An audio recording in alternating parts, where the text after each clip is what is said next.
Olá pessoal, boa tarde. Estamos iniciando nossos estudos das quintas-feiras. Hoje vamos iniciar o capítulo 19, as Cruzadas e o fim da Idade Média. Já estamos chegando quase no final do livro, né? Então, vamos ouvir essa prece aqui para iniciar. Pai, Mãe, Vida, Tu és minha vida, meu constante apoio, minha saúde, minha proteção, o pleno atendimento de todas as minhas necessidades e minha mais alta inspiração. Peço que me reveles Tua verdadeira realidade. Sei que é Tua vontade que eu seja plenamente iluminado ou iluminada e que eu possa receber melhor a consciência de Tua presença em mim e ao redor de mim. Creio e sei que isso é possível. Creio que Tu me proteges e me guardas no perfeito amor. Sei que meu propósito final é Te expressar. Quando falo contigo, sei que Tu estás perfeitamente receptivo para mim, pois Tu és a inteligência amorosa universal que maravilhosamente concebeu este mundo e o tornou visível. Sei que quando Te peço para falar comigo, eu envio um raio de luz de consciência para a Tua consciência divina, e que, quando eu escutar, Tu entrarás na minha consciência humana e virás cada vez mais perto do meu espírito e meu coração mais e mais receptivos. Eu confio o meu ser e minha vida aos Teus cuidados, que assim seja. Que assim seja. Hoje, gente, então nós vamos, como eu disse há pouco, vamos começar as Cruzadas e o fim da Idade Média. Então, desde o início do catolicismo, podemos dizer, ali a Palestina, aquele pessoal ali, recebia naturalmente os cristãos que queriam lá conhecer onde Jesus viveu, morreu, né? E nessa época, que ele estava aberto, era dominado ali pelos árabes, né, de Bagdá, capital do Iraque atualmente, né, e do Egito, que não tinha problema nenhum, eles aceitavam a peregrinação naturalmente. Só que a briga, os turcos tomaram a região por guerra e proibiu que os cristãos fossem, os católicos, fizessem as peregrinações. Aí começaram então as contendas, porque a gente pensa que quem iniciou primeiro foram realmente os turcos, né? Que antes estava tudo em paz, de repente tomaram, porque eles brigavam entre eles também, turcos e os outros árabes lá. Então houve esse início. Então, o que era a cruzada então? Naturalmente é uma forma de peregrinação e penitência, que as pessoas iam devagarzinho e que se tornou um movimento cada vez maior, porque eles achavam que o fim do mundo estava chegando. Então eles tinham que devagarzinho fazer, indo lá e devagarzinho.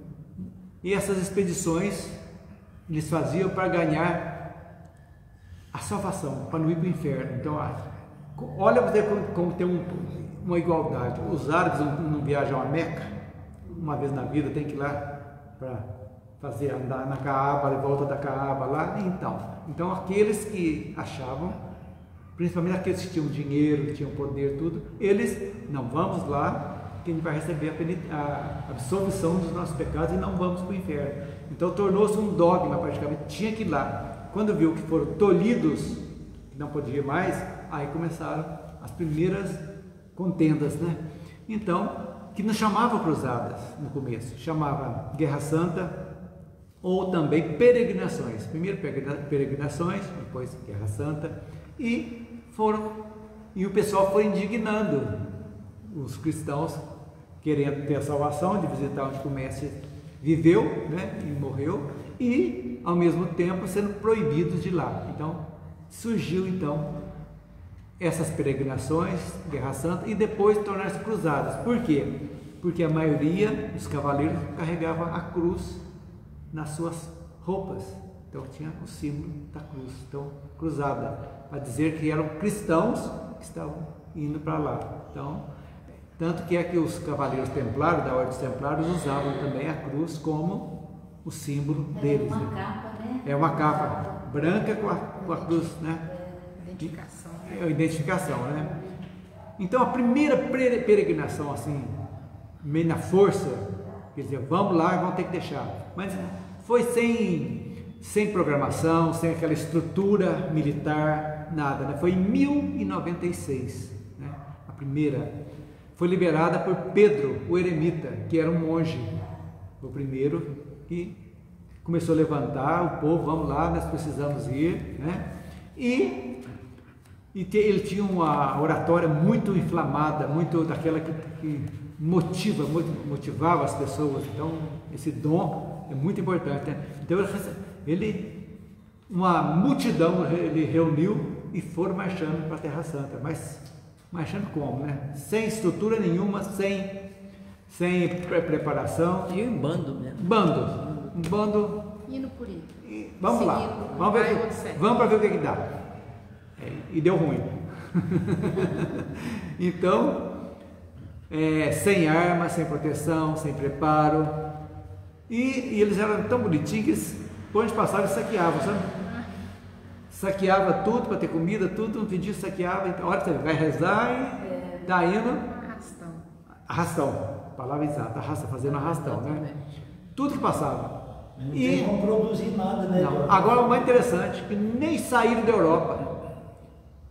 Foram os búlgaros, né? Lá onde é a Bulgária hoje, eles saíram, já liquidou a fatura antes deles chegarem na Terra Santa. Então, Eles não chegaram? Não chegaram aí, não chegaram. A primeira? É a primeira. Tanto que ela não é reconhecida como a primeira oficial, porque foi feita de qualquer jeito e não saiu da Europa, não chegou até. Mas não chegou por quê? Oi? Mas não chegou por quê? Porque os búlgaros, os europeus lá, não deixaram, porque eles estavam saqueando. Saqueavam, então pegaram e já destruíram ali, acabou com a farra antes de chegar. Né? Já arranjava o inimigo no caminho.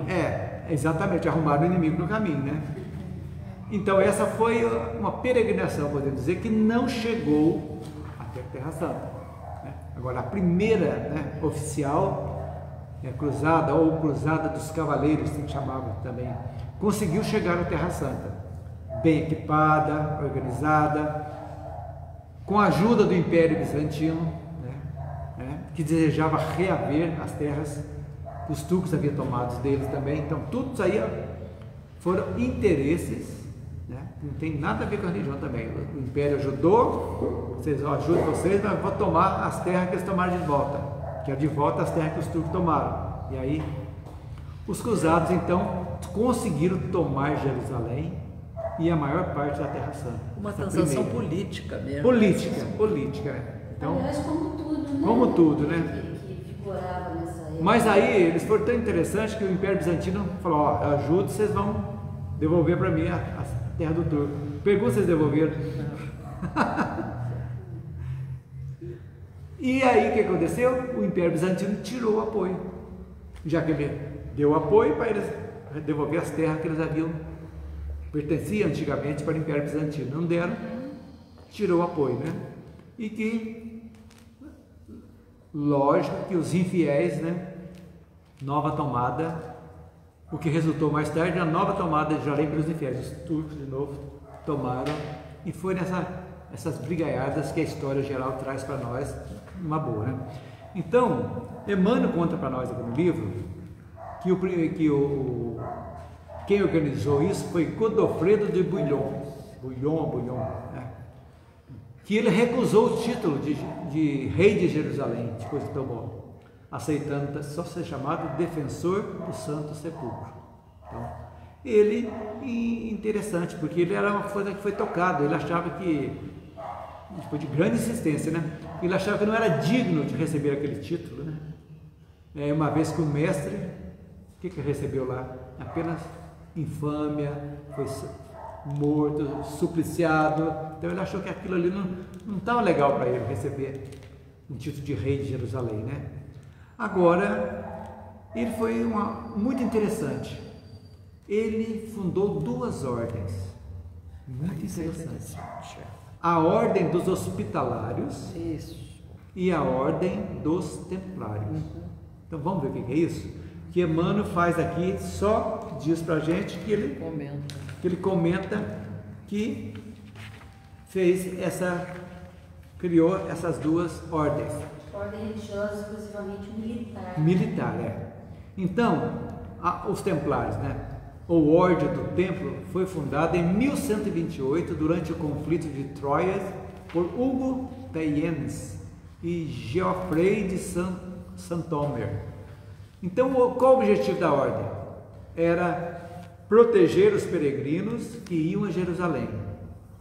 Esse foi o sentido deles. Porque nem todos os peregrinos que iam eram militares. Ia pessoas simples, do povo, que ia para fazer peregrinação, como faz hoje os lugares sagrados, Aparecida, Fátima, Lourdes, na França. Então, pessoal, então vinha a proteção. Então, os cavaleiros templários, só que aí foi deturpando, né? Foram aumentando o poder muito, muito mesmo.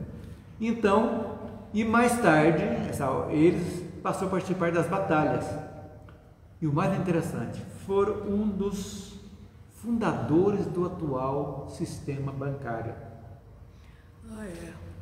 Então você tinha dinheiro. Para não ser assaltado, você depositava para eles aqui. Ia, uma ordem te dava um cheque, chegavam lá, os da ordem já pegavam ali e vice-versa. Então foi o primeiro transação bancária já que eles foram, por isso foram ficando muito ricos. Por quê?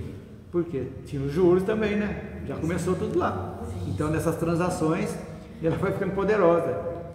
Que até que um Papa estava tão que acabou com elas, né? E eles se tornaram até uma seita secreta, né? Que dizem que até hoje existem os templários, que têm as suas reuniões mais secretas do que a da maçonaria, que levam, tem tudo aí, que tem o Santo Graal, aquilo ainda está escondido, tudo isso aí, tudo aquela coisa, aquelas fortunas que está tudo hoje.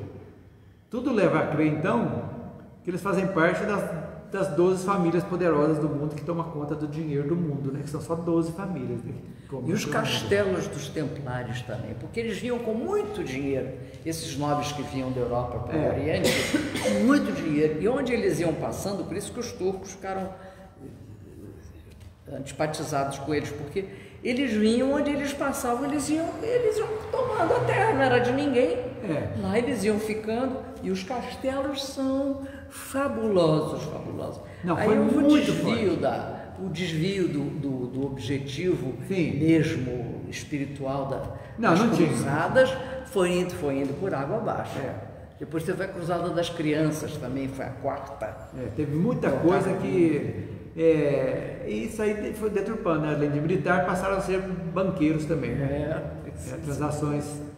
E às vezes emprestavam para os reis ficavam devendo para eles também, então ele foi criando era forte mesmo. Vocês já viram como que junta tudo essa parte, o poder do dinheiro no cristianismo? Parece que tem uma coisa que chama a gente para ganhar dinheiro em função do cristianismo. Tem o filme das cruzadas, que é muito interessante, vale a pena ser visto. Tem um que entrou na Netflix também, sobre os templários também. Muito interessante. Na net, né? Na net, Agora, lógico que esse poderio, né, não agradou Felipe IV da França. Lógico, né?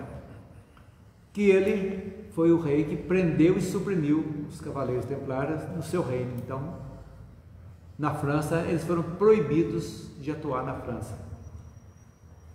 Então, o que a ordem atraía? Né? Atraía homens desejosos de conciliar a vida espiritual e a militar. Então tinha todo um ritual também para entrar, não é qualquer um que chegava não, é um ritual iniciático também, do mesmo jeito da maçonaria, de outros era a fidelidade à cruz, eles davam a vida em função daquilo, né? Morrer pela causa, né? Então isso aí também é um fato.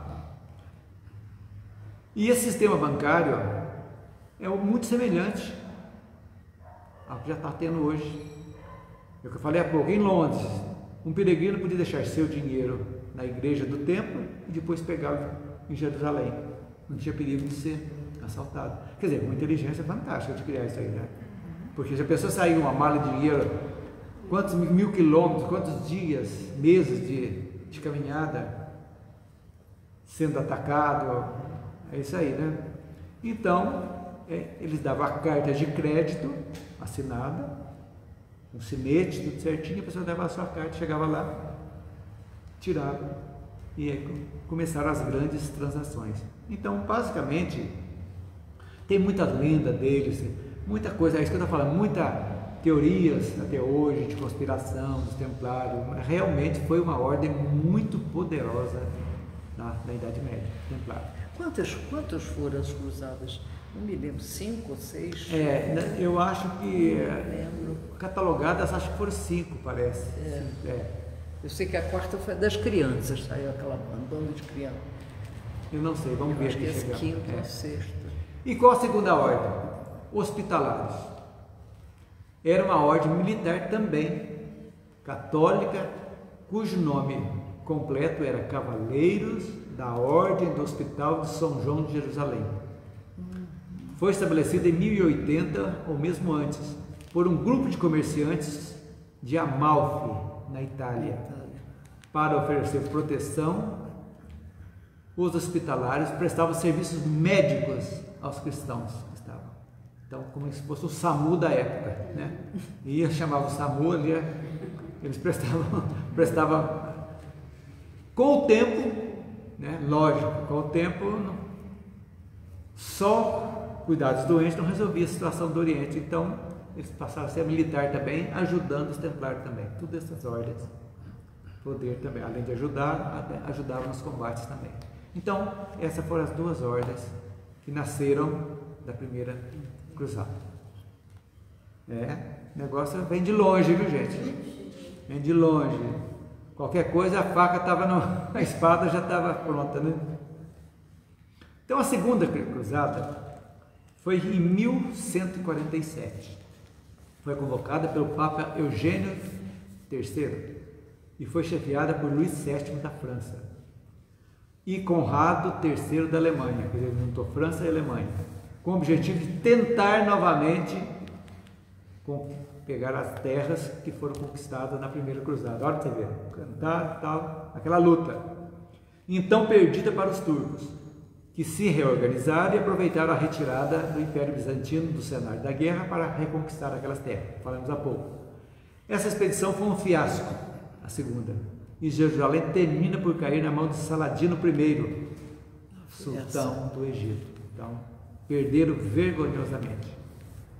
Isso foi em 1147. Em 1189 foi a terceira cruzada. 1189. Que houve um embate entre o rei Ricardo Coração de Leão e o sultão Saladino, que resultou em um acordo onde Jerusalém permaneceria sob a posse dos muçulmanos e os cristãos poderiam peregrinar livremente pelas terras, desde que não portassem armas. Mas aí a história continua, né? Foram 7 cruzadas. Então, eu não vou me alongar em todas, porque a gente só quer saber o sentido. Aí a história geral que vai daí. Eu falei só a terceira. Então, foi a quarta em 1202, a Cruzada das Crianças em 1212, a quinta cruzada em 1217, a sexta cruzada em 1228 e a sétima em 1248. Então, sempre essas foram.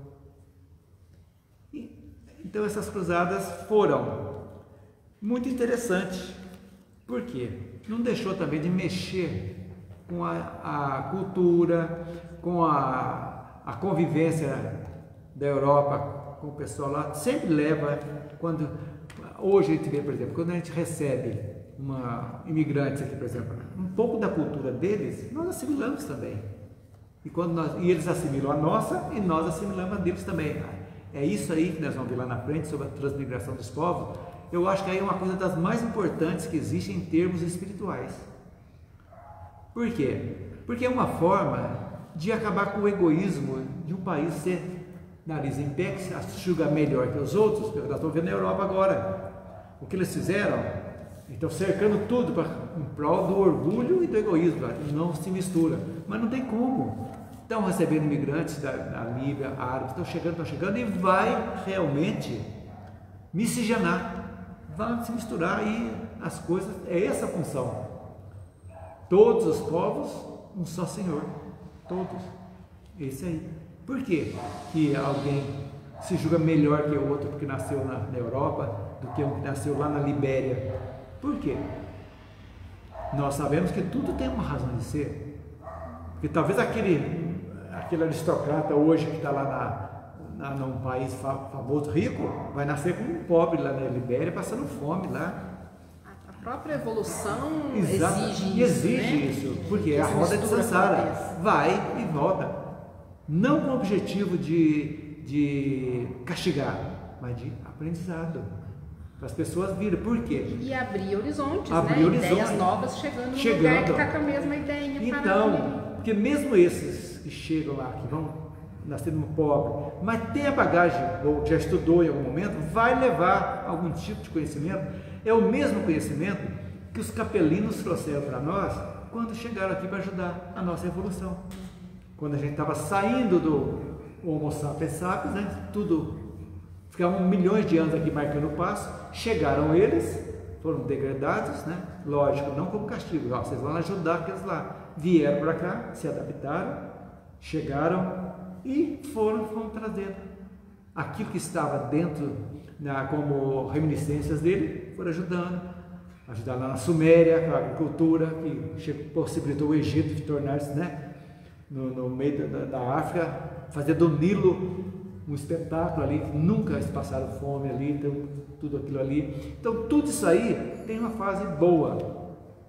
Então nós vamos ver que tudo isso aí, o rescaldo, mesmo sendo que nós vamos ver lá no final das cruzadas, sendo uma coisa anticristã, como diz a Emmanuel, mas não deixou de trazer coisas boas também. Porque é aquela história, né? Jesus não perde a oportunidade, né? Do saco de limão ele consegue fazer uma pequena limonada, deixa alguma coisa, respeitando-se o livre-arbítrio das pessoas, deixa-se alguma coisa para de bom as pessoas possam usufruir. E é assim que vai ser na evolução. É o que você falou, as coisas, esse encontro de culturas é muito importante. E até hoje, o país mais fechado do mundo, que foi a China, já não é tão fechado mais. Já recebe pessoas, tudo. Eles também saíram no claustro também, já estão aí, os Alegre está cheio de chinês aí. É isso, esse intercâmbio é que faz as coisas acontecerem. Então, por exemplo, a espiritualidade da China, o Tao, lá que nós vimos aqui, Tao, né? É muito importante. O Confúcio trouxe coisas fantásticas, né? Fantásticas para a gente. Então, tudo isso aí vai levando e o caminho está seguindo, o caminho evolutivo. Para a gente ver, tudo isso que está acontecendo lá, acontece agora. As guerras que aconteceram lá, acontecem agora. Então, mas lógico, agora o conhecimento vai ser cada vez mais, as pessoas vão chegando a uma conclusão. Por exemplo, como na Irlanda, protestantes e católicos se matavam, agora no século XX, se matavam mesmo.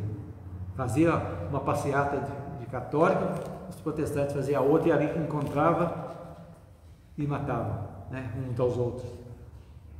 Deu uma trégua. Então essas coisas devagarzinho vão chegando. Agora, por que a gente tem que assistir, ver isso aqui como se fosse um filme na vida da gente, assistir? Porque a gente tem que ver que muitas coisas que aconteceram lá ainda acontecem aqui e que nós não podemos ser copartícipes de quaisquer dessas coisas. Ou seja, das pessoas, do fanatismo religioso, por exemplo. Isso é um absurdo. É uma das tragédias do mundo atual, é o fanatismo.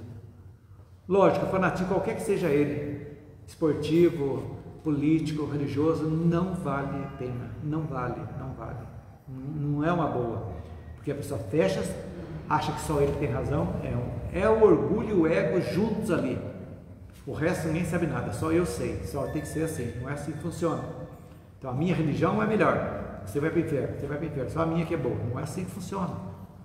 Então, como somos pensadores livres, né, que a doutrina espírita realmente nos proporciona isso, nos mostra que nós somos não presos a uma religião. Nós temos uma doutrina que nos dá base para seguirmos, mas não obriga e não impõe nada, que é a coisa mais bonita que existe aí. Dá o livre-arbítrio, ela nos dá bagagem para que nós possamos exercer o nosso livre-arbítrio, a nossa liberdade de escolha, sempre usando as 3 palavrinhas mágicas: razão, lógica e bom senso. É assim que funciona. E a vida nossa funciona dessa maneira também. Tudo aquilo que foge disso vai destrambelhar. Abordando todos os aspectos: científico, religioso, filosófico. Tudo. Tudo. Então isso aí que a gente vê que estamos evoluindo. Então a chegada da doutrina espírita foi uma coisa fantástica. Não tenho dúvida disso. Foi muito interessante para exatamente essa abertura de consciência. Que somos consciência, né? Lógico, o espírito ligado à consciência maior, suprema, que é Deus, que é nosso Criador. Então é isso que a gente vê. E a gente automaticamente, nós vamos, com que intuito que nós estamos aqui na Terra? Para combater o mal da humanidade, que é o orgulho e o egoísmo. Porque o egoísmo, ele leva à perdição. Porque você quer tudo. Só para mim, não quer para você. Então, se é para você, não serve. Tem que ser para mim. Está errado. Sendo a brevidade da vida. Ontem éramos crianças. Aí, hoje já não somos crianças mais. Temos jovens, temos adultos e temos idosos. É a caminhada. Então o importante é isso, é durante a caminhada que nós possamos fazer as nossas modificações para que o final seja um oásis, que a gente possa ter uma água limpa, fresca e uma sombra para nós descansarmos no final. Esse é o objetivo. Estamos atravessando o deserto. Então, modificando, acertando, agradecendo. E quando agradece, as portas se abrem. Que portas se abrem? As nossas portas do coração. Quando você é grato, você vai ter: poxa vida, quantos não têm o que eu tenho? Quantos queriam estar aqui e não estão? E eu querendo, não contente com o que tenho, eu ainda quero mais, e mais, e mais. Quer dizer, egoísmo puro. E o egoísmo, o mais interessante é por coisas materiais, apego a pessoas, apego a bens, apego, e vão ficar tudo aqui. As famílias podem ser famílias fortuitas que estão aqui e não vão ser agregadas. Aquelas que brigam, às vezes nem são famílias espirituais, que com a morte vão cada um para um lado e segura, cada um fazendo a tua parte. Quando existe afinidade, sintonia, sim, aí as coisas seguem. Mas quando não existe, são provações, ou do pai ou do filho, são verdadeiras provações que chegam, cumpriu a provação, acabou. Provação de um, expiação de outro. Então, esse é o nosso objetivo aqui na Terra. Nos melhorarmos na nossa caminhada, sem assimilar culpa, gente. Isso é muito importante a gente. O arrependimento sincero é o primeiro passo para a gente tomar. O que é o arrependimento sincero? Eu fiz, está em desacordo, tenho certeza que foi em desacordo, mas não vou fazer mais isso. Em hipótese alguma, está arriscado. É o primeiro passo de me reencontro com o Criador. Eu vou pedir forças, porque nós sabemos que as leis que regulam é lei de causa e efeito. Tudo aquilo que foi lesado tem que ser reparado. Então, vou pedir forças nesta ou em outras para que eu possa reparar, mas já no sentido que eu não vá fazer mais aquilo. Esse é o importante. Então, o arrependimento é fundamental? É. Carregar culpa? Não. Porque a culpa trava. Não adianta você ficar sofrendo por algo que você não pode ir lá e refazer. Então, refaz daqui para frente. Como diz Chico, né? Você não pode voltar. para refazer, mas pode iniciar agora e fazer um novo final. Então é isso que é importante a gente, e a doutrina traz isso para a gente. Então as cruzadas, né, tiveram um fim, que nós vimos aí então, em 1248, foi a última, né? É isso mesmo, 1248.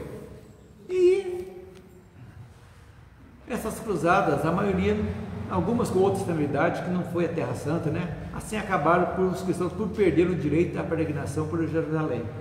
No fim acabaram. Aquilo que o Ricardo Coração de Leão tinha arrumado lá em paz, desse que consideraram, acabou, virou bagunça de novo, né? E Luís IX, né, que foi São Luís, que ajudou na codificação, por incrível que pareça, tentou ainda retomar a cidade e converter os povos a que estava ocupando, mas acabou por desprender-se do mundo material devido a uma peste que assolou a região. Ele teve uma morte, podemos dizer, pestilenta, né? Foi pego mesmo, né? Não teve como. A Terra Santa não voltaria ao poder da Igreja, assinalando o fracasso das expedições. Então, quem foi Luís IX? Vamos abrir uma mensagem aqui, um pouquinho falar dele. Ele se tornou um personagem muito importante, não apenas por ter liderado uma das cruzadas. Quem? São Luís. Luís IX. Não Luís. Ou por ter sido canonizado pela Igreja. São Luís foi posteriormente o mentor das reuniões mediúnicas que culminaram na codificação da doutrina espírita. Tem muitas mensagens dele no livro dos Espíritos e também no Evangelho. Caio, se a gente prestar bem atenção nos livros da codificação, quantos sacerdotes que tem ali? Quantos? Que viram do mundo espiritual que estavam errados. Coisa, gente, que tem de sacerdote, de bispo, de arcebispo, de frente, que colaboraram com o trabalho. Não, mas são os missionários mesmo que vieram aqui. Olha o Padre Amaro, né? Pois é. Padre Germano. Pois é, Padre Germano. Todos aqueles que, né, vieram. Então, muito interessante, né? É muito interessante. Agora, embora seja trazido por Emmanuel como um rei de práticas cruéis, Emmanuel fala que ele foi duro, né, e de selvageria, ele procurava tratar a todos com justiça. Ele era um rei justo. Errou, é penalizado. Não é. Dava chance do contraditório, né? E foi extremamente religioso, defendeu a igreja de todas as formas, acabando por compactuar com as desordens religiosas, infelizmente, da época, por acreditar que estavam corretas. Porque faltava alguma coisa para entender. Ele era um rei, foi criado como um rei, aristocrata. Então, mesmo tendo aquele sentimento de justiça dentro dele, ele acreditava piamente nas pessoas, na igreja, principalmente na igreja. Que o Papa falava tudo, ele acreditava piamente. Então, por quê? Porque tinha aquele medo, né? Se você fosse contrapor a igreja, era excomungado. E a excomunhão era a morte em vida para as pessoas. Muitas pessoas morreram, se suicidaram até e se definharam. Então, é a força da palavra da excomunhão, a pessoa assimilar aquilo como realmente uma tragédia, né? Então, mas não, aparentemente parecia que não havia compaixão e bondade em seus atos, mas a justiça é extremada. Ele era muito justo, e o justo às vezes, né, quando faz a justiça, quem sofreu a mão da justiça às vezes não fica feliz, né? Então aqueles que cometessem crime eram dadas punições mais severas, e aqueles que agissem corretamente tinham os benefícios. Entendeu? É os dois pratos da balança. Por isso, talvez, né, lógico, que o prato da balança, as coisas boas que ele fez quando encarnado foram maiores que as coisas negativas, né? Então, aí você volta aqui em que Kardec fala, que Jesus fala, não sei se não é, que um bem que você faz, pequenininho que seja, não é perdido. Está escrito em algum lugar que eu não me lembro. Não é perdido, pequeno. Uma coisinha mínima que você faz, entra na tua conta. Isso é importante para a gente saber, né? E aí as coisas, né, vão chegando ao final. Agora, como falamos há pouco, como que as cruzadas influenciaram na mudança da Europa? Eu falei há pouco. Apesar de não terem, né, no final deles aqui, alcançado totalmente o objetivo religioso, as cruzadas promoveram grandes mudanças em toda a Europa, como a reabertura do Mediterrâneo, a navegação e o comércio europeu. Então, é o que eu disse, sempre tem alguma coisa que vale a pena, né? Ô, gente, está indo muito rápido ou não? Porque aqui é o seguinte, se a gente entrar em detalhe, dá para ficar um ano aqui estudando. Só as cruzadas. Só as cruzadas, né? Então, aí é complicado a gente ver. Mas o que a gente pode notar é que a Terra, nós aqui, atualmente, desde sempre, nunca estivemos sozinhos. Os emissários de Jesus sempre estiveram, chegaram, estão chegando e irão chegar. Vão continuar chegando. Sempre que tem. Sempre deixam algo muito importante. É a missão deles. Missão, mas nem todos, né?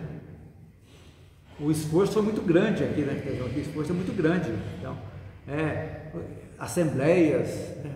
Gente, vamos mandar mais isso aqui, vocês estão preparados para ir lá? Prepara tudo aqui, ó. Fulano, você vai com esse objetivo de fazer isso, fazer aquilo. Tudo bem? Tudo bem. Chega aqui, o mundo abraça o egoísmo e o orgulho que está inerente em cada um de nós. Deixa-se dominar. Desvirtua. Quantas vezes nós nos deixamos dominar pelo egoísmo também? Quantas vezes? Ações, né? Ações. Situações levam, né? É muita coisa para a gente pensar, né? Então, os emissários chegam lá, é a mesma coisa de um gerente, chega lá e fala, poxa vida, eu mandei você fazer isso, você fez totalmente ao contrário, né? Diz aqui, você teve uma inabilidade tremenda, de muitos missionários, o alemão faz aqui, lamento a inabilidade de muitos missionários do bem e do amor, que partindo olha que lindo isso aqui, que partindo dos espaços saturados dos melhores e mais santos propósitos, experimentam na terra a traição das próprias forças, influenciados pela imperfeição rude do meio que foram conduzidos. Aí o meio influencia ou não influencia? Se a pessoa é fraca, tem espíritos nobres que nascem num lar, num lugar horrível e se sobrepõem. Eles ajudam os pais e a comunidade, mas a maioria que vem é expiação e não consegue. Aqueles que sobrepõem, provavelmente são missões, ou seja, né, provações. Então, o livre-arbítrio acontece e as pessoas... Então, a riqueza, o dinheiro, dizem que o dinheiro é uma provação muito pior que a pobreza. Muito. Porque te dá o quê? Poder. Te dá poder de vida e morte sobre as pessoas. De vida e de morte. Matam, se sentirem ameaçados, matam. Quantos reis, quantos papas foram mortos, assassinados por outros que queriam o lugar daquele papa? Vê na história para vocês verem da igreja. Poder. Reis que mata o herdeiro, o próximo, mata o sobrinho porque tem o tio, o único é o sobrinho, se ele morreu, o irmão que vai ser o rei. Então, tudo isso aí. Só que isso aí, como disse nosso amigo Renato, está na nossa contabilidade espiritual. As coisas boas e as coisas ruins. A contabilidade não nega. Chega numa hora lá, você tem que apresentar o balanço, os débitos e os créditos. E aí que não tem como escapar. Porque se tivesse gravado em algum lugar, ó, vou tirar aqui, vou pôr no cofre lá e estou limpinho aqui. Não adianta. Né? Se pudesse apagar, deletar. Deletar. Não? É indeletável nossa vida, né? Então aí você já viu, né? É complicado. A vida da gente não é fácil. Então, lógico que Jesus nunca, um minuto ele desanimou com a gente. Em hipótese alguma. Nunca desanimou, sempre está vindo. Por quê? A noção de tempo, por isso que a gente tem que ver, é muito relativa. Tempo da Terra é um, tempo do espaço é outro. Lá, um piscar de olhos, de repente são séculos aqui. E aí, está indo, né? Então, a gente vai levando devagarzinho e vamos... Nossa, hoje está adiantando, viu, gente? Porque não tem mais o que falar. O que vocês leram aí? O que vocês falam? O que faltou aí, Mariana, dos emissários? Ou de alguma coisa aí? Eu acho que eu falei tudo, assim, en passant, né?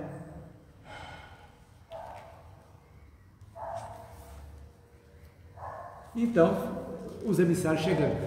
Falando de emissário, lógico, um dos mais importantes foi Kardec.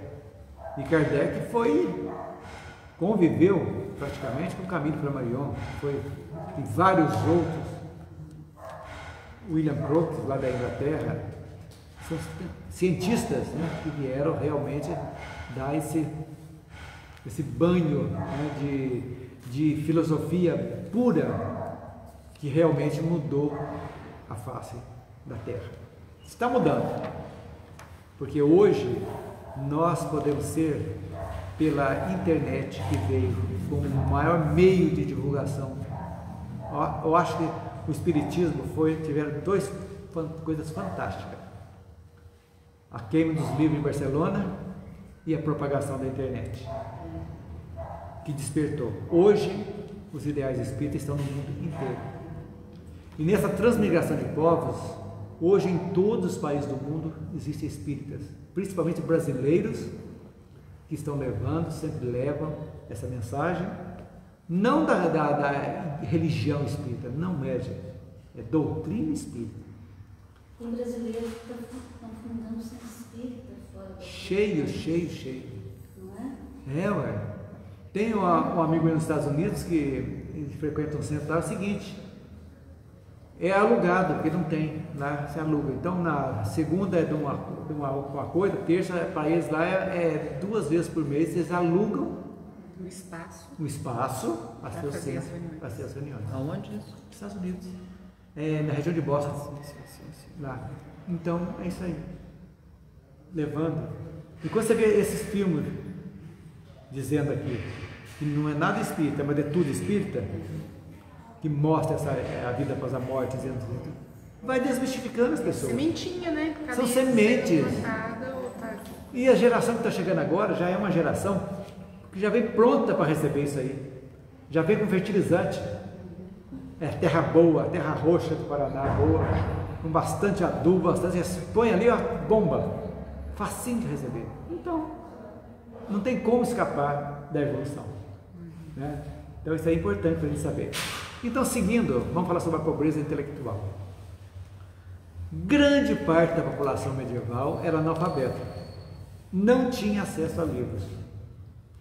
Como era de se esperar, a educação dentro da cultura medieval da época desenvolveu aonde? Que base?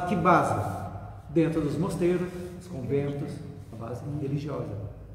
Os pequenos frades beneditinos que davam catequese, junto com as catequeses também, né? Com os dogmas, aquelas coisas, quer dizer, mas pelo menos sabiam ler e escrever, aprendiam a ler e escrever. Já a lavagem cerebral é a mesma coisa que fazia, a Santíssima Trindade, é a excomunhão, é isso, mas aquilo que a igreja tem que fazer, tem que ser, aquilo ali já era inculcado dentro da cabeça, né? Então a cultura medieval, ela é caracterizada por quê? Pela influência da Igreja Católica sobre todas as culturas greco-romanas. Pegava e foi abraçando o que tinha da Grécia e de Roma, a Igreja foi adaptando também, né? E a germânica também, que é muito grande, a cultura germânica. Então, durante a Idade Média. Nesse contexto, estende-se como cultura todas as atividades relacionadas à educação, ciência, filosofia, arquitetura, música, entre outras. Então, quando falava em cultura, abrange tudo isso aqui. Então, quantos compositores famosos, né? Pintores fantásticos que vieram, né? Tudo isso, nós vamos falar do Renascimento a respeito disso aí, né? Então, a Idade Média foi até 1453. A gente... De 476 até 1453, é o período da Idade Média. Quer dizer, foram 1000 anos de escuridão, podemos dizer assim. Também chamada a Idade das Trevas, que realmente o povo sofreu, né? Mas também, espiritualmente falando, o povo colheu também as barbaridades do passado, né? Não tem dúvida também. Uma limpeza, né? Foi. E uma limpeza várias cíclica, que quando não era guerra, era peste, que vinha, que destruía, que vai, volta, as pessoas vem a Inquisição, vem tudo, e vem a Covid-19 até o nosso tempo, e tudo, vem a influenza, vem a gripe da galinha, a gripe do porco, então, é isso aí. Agora é a dengue. É dengue, a chikungunya, né, engraçado, acho que eles tomaram vacina da Covid-19, não tinha nada durante a Covid, acabou a Covid, veio tudo. Estava se fortalecendo, né? Sim. Então, e está matando, pior que é isso, né? É isso aí. Então, a Idade Média foi vista por muito tempo como uma época de atraso cultural, devido principalmente a essa interferência da igreja na produção científica. Gente, Copérnico, todos os grandes cientistas eram podados pela igreja, tudo aquilo que eles comprovavam cientificamente. Nós já estudamos na Gênesis aí, comprovado cientificamente. Mas que batia contra. Tinha que ir para a fogueira. Galileu Galilei, gente, coitadinho, gente, teve que engolir seco. E assim. Então, trevas por isso, por quê? Porque castrou praticamente a ciência e a filosofia. Tinha que ser só dentro dos cânones da Igreja Católica. Lamentavelmente, né? Fazer o quê? E também a visão negativa, né, das trevas pelas guerras e pelas doenças e as desigualdades sociais que eram tremendas. Praticamente não tinha classe média, eram os ricos e a plebe, os pequenos artesãos que viviam miseravelmente viviam. Então, quando são retratados nos filmes, realmente os produtores dos filmes vão pesquisar, é aquilo mesmo. Esfarrapado de qualquer jeito, higiene zero, não tinha como. Morria por falta de asepsia mesmo, né? A maioria das doenças era falta de limpeza. Banho não tinha? Não existia banho. Não vai longe. Diz que Dom João VI aqui no Brasil só tomou 2 banhos. O que mais vocês querem? Lá na Praia do Caju. E dentro de um barril. E dentro do barril. Dentro de um barril pendurado numa corda. Baixa o rei. Aí, entrou dentro d'água, água salgada lá na praia. E volta! Foi o único banho da vida. O povo da França, por isso que gostava de perfumes, não? Mas até hoje, Tem né? essa também. A minha filha teve perfume, na França, né? ela disse que você entra na loja, as moças estão lá, nossa, impecavelmente maquiada, tudo, mas levanta o braço. Ela disse que não aguenta. Realmente. Ainda. De uma maneira geral, na Europa é desse jeito. Porque por causa dos perfumes. Mas põe perfume em cima de uma falta de banho, fica esquisito, né? Só de falar, vou dar tomar banho de novo, eu já tomei de almoço. O povo sabe que é bom, né? Eu nasci no país certo, eu adoro água. A vantagem do país tropical é isso, né? Que a gente... Nossa, agora... Sim. Fartura. Tanto que você vai até Um pouco tinha a ver com o frio também da época, né? Frio também. Mas nos Estados Unidos, por exemplo, chuveirão grande é muito raro. É chuveirinho de mão que você pega. Minha filha teve numa época lá na Califórnia, banho, você segura aqui como se fosse uma ducha. A duchinha. Você, na Europa com gatilho, você põe, tira. Tem chuveirão, não. Não tem chuveirão. Aqui você se esbalda de baixo da duchona. Ducha de brasileiro. Bom demais, né? Mas é assim. Mas então... Então entra na banheira, família reunida, numa banheirinha. Aí no banho coletivo, primeiro tomava o banho, estava ótimo, depois ia só no rescaldo. Então, durante a Idade Média, o conhecimento era pautado nas determinações da religião. É aquilo ali. O que a Igreja Católica falava que podia, fazia.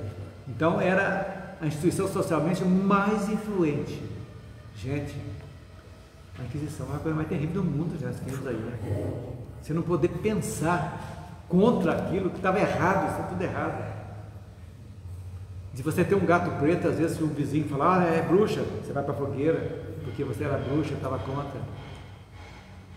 Quantos médiuns foram queimados vivos durante a Inquisição? E aí a Inquisição continuou, gente, não acabou com a Idade Média, não. Veio acabar em 1800 e pouco.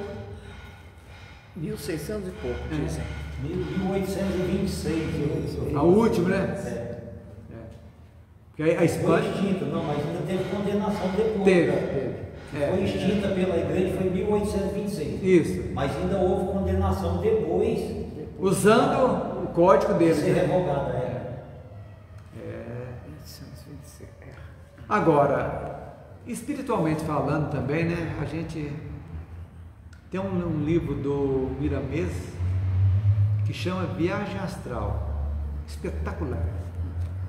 E dentre essas viagens que aqui, tem um Papa, eu até preciso levar, eu tenho esse livro aí, um Papa, tem o nome dele, que reencarnou no Brasil, no Nordeste, numa miséria tremenda, onde ele engravidava filhas, toda uma loucura. Um Papa da época lá, antiga, que veio, e Miramês conta que ele foi no Brasil. Tem uma história. Esse livro é muito interessante, viu, gente? Um dia que vocês puderem ler. Viagem Astral. Muito bom mesmo. Põe na fila. Eu na fila minha já não sei que jeito que eu vou ler. Eu vou reler, viu? Né, mulher? Não vai dar tempo. Eu espero que lá no outro plano. Tem. Eu tenho o direito de acessar a biblioteca. Essa aqui não vai dar, não, né? Eu já estou com vontade de fazer a minha inscrição na biblioteca de lá, viu? Ou é muita pretensão? Você pode levar uma amiga. Deve ser pretensão, né? Merecimento, né? Vamos combinar de fazer um grupo de estudo lá? Boa ideia. Quem sabe daqui 50, 100 anos a gente fala, vamos chegar lá em Pouso Alegre para ver como é que está lá aqui, tá diferente aqui, vamos. Vim aqui no centro. Vamos participar do centro, né? O centro com certeza vai ser. Tá todas as mãos, vem tudo bonitão. Tudo bonitão. Tudo jovem, sem rugas, sem cabelinho preto. Muda de assunto. Sem ligar de cabelinho. Muda de assunto. Gente. Ai, meu Deus. Mas isso é bom, é gostoso a gente falar isso, porque é um meio de se desmistificar também a morte, né, gente? Porque é uma coisa. Nós temos que encarar com naturalidade, por mais que doa. Doer não dói, né? Vai doer a perda dos outros, que a gente sofre mais com a perda alheia do que com a nossa mesmo, né? Ela é real, né? Ela está presente. Agora, outros vão sentir a nossa partida, mas a gente, a partida mesmo, o único problema que a gente tem que preservar é estar preparado. O que é o preparo? É limpar o coração. A primeira coisa simples. Vai dormir? Está com raiva de alguém? Perdoa, manda luz, e se eu morrer agora... Trabalhar o nosso apego, né? E trabalhar o apego. Trabalhar o apego. Isso é fundamental para a gente ver. Então, esse os pergaminhos, gente, Emmanuel fala aqui, que eram muito caríssimos. E estava na mão de quem? Quem eram os copistas? Da igreja. Da igreja. E livro, nossa, era muito difícil. Nossa Senhora. Então, tudo ali nascia em função da igreja. As pessoas não tinham acesso aos livros, né? Não. Fechado. Então, pouquíssimas pessoas, só fechado. Os padres, os monges Clero que tinham, o clero que tinha acesso à Bíblia, aos ensinamentos. Eles que interpretavam para a população. Ninguém tinha, nem os nobres tinham capacidade, não. Tanto que cada castelo, cada nobre tinha lá o seu capelão, tinha aquilo ali que vem costume até hoje, né? Os capelão do exército, capelão da coisa, capelão tem. Então, eles que tinham interpretado. E aí, de acordo com eles, era de acordo com o pensamento deles. E tinha as regras, não pode falar isso, tal. Tinha que seguir. Então, foi uma geração engessada, né? Filosoficamente falando. Éramos todos engessados. Aqueles que ousaram, muitos morreram e outros tiveram que se calar. Deixaram escritos muitas coisas que foram depois descobertos depois, mas infelizmente é isso aí. Então, as escolas, até o século XII, eram praticamente nos mosteiros. Ali onde tinha um convento, um mosteiro, tinha uma escola. E não era todo mundo que ia, não. Se um daqueles escravos, lá, pode dizer assim, os súditos, brigou ou não deu a parte da colheita para o feudatário lá, era castigado, os filhos não vai para a escola, não vai aprender. É assim que se ia. Então era um regime de escravidão mesmo, né? Então a ciência, por exemplo, aqui esse item aqui vale a pena até ler, gente, o último que eu vou ler para vocês, que é muito interessante, a parte científica da Idade Média. A ciência, cuja linha ascensional guarda o seu ponto de princípio na curiosidade ou na dúvida, bem como a filosofia, que se constitui das mais altas indagações espirituais, estavam totalmente escravizadas pela teologia. Então, senhora absoluta de todas as atividades do homem, com poderes de vida e morte sobre as criaturas, considerando-se os direitos absurdos do Tribunal da Inquisição, depois do século XIII. Sob a inspiração do alto, já se haviam fundado universidades importantes, como a de Paris, de Bolonha, que serviram de modelo para outras que vieram de Oxford, Coimbra e Salamanca. Quer dizer, os pontos sempre existiram para contrapor isso aí. Vieram devagarzinho, com novos pensamentos, e aí as coisas foram clareando devagarzinho. E aí chegou. Então, gente, nós passamos, que coisa. Eu acho que com todos os defeitos nossos ainda, hoje nós estamos no quase paraíso, se comparar com a vida social que a gente tem, com a vida, com a higiene, né? Medicina, tantas, educação, né? Tantas coisas, facilidades que nós temos. Então eu acho que realmente muita coisa boa aconteceu e está acontecendo, a despeito da mídia que joga porcaria para a gente ver, né? Então, isso aí é um caso que a gente tem que se vacinar contra isso. Mas a gente pode selecionar. Mas para selecionar tem que ter conhecimento. Conhecer alguma coisa. Se não, se fez a tua cabeça que aquilo ali tem que ver aquilo ali, ninguém muda. Se a própria pessoa não começar a falar, mas isso aqui está errado, e perguntar por que você acha que está errado, e você falar, aí isso ajuda. Se não, vai ser um bando de cordeirinhos manipulados enquanto viverem aqui, lamentavelmente. Vão aceitar como certo aquilo que está errado. E é o certo para eles. O pessoal não fica na frente da TV hoje vendo o tal do BBB? Que é a degradação humana total que existe. Degradação humana, vocês o termo. Degradação humana. Um bando de pessoas lá vendendo o corpo, vendendo situações e a fauna aqui louca para ver aquilo ali, se satisfazendo com aquilo ali. Da mesma coisa, sabe o que é? Os espíritos viciados que grudam no viciado aqui para aspirar, para sentir o prazer daquele que está sendo a coisa. A mesma coisa, não tem diferença nenhuma. Obsessor e obsediado. Agora, a hora que devagarzinho for acordando, vem coisas boas. Tem muita coisa boa para se ver, sim, gente. Tem muita coisa boa. Hoje tem internet, coisas fantásticas. Você quer conhecer o Louvre de Paris, você entra aqui, você passeia no Louvre inteirinho. Você quer ir lá na Capela Sistina, você vê tudo que tem lá, as paisagens, tudo certinho lá. Você vê tudo. Agora, você ficar vendo BBB e brigando por causa do Palmeiras e Corinthians, pelo amor de Deus. Aí não dá, né, velho? Pode ver da Atena também. Ou ver o da Atena também, né? Pelo amor de Deus. Aí, meu filho, aí não tem jeito. Aí você vai dormir com o coração. Aí você vai dormir e para onde você vai dar de sono? Você vê tanta coisa aqui que você vai lá para um brau grosso.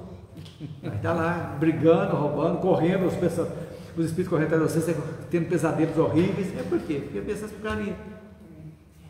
Agora, ler um bom livro, ver um filme bom, gostoso. É isso aí. Aí eu assisti no YouTube essa semana Nada é por Acaso, da Zíbia. Está livre no YouTube já, sabe? No Prime tem que alugar, lá no YouTube está de graça. Muito bem filmado, viu, gente? Muito bem filmado. Só que, lógico, pula muito o livro, né? Pula muito, porque o livro tem 400 páginas, parece. Todo Então, filme que é de livro. de livro, porque o livro é de uma hora e pouco, entendeu? Então, é interessante. Interessante. Sempre quer dizer, interessante. Mas para nós é tudo normal, né? Até lá. Os acertos.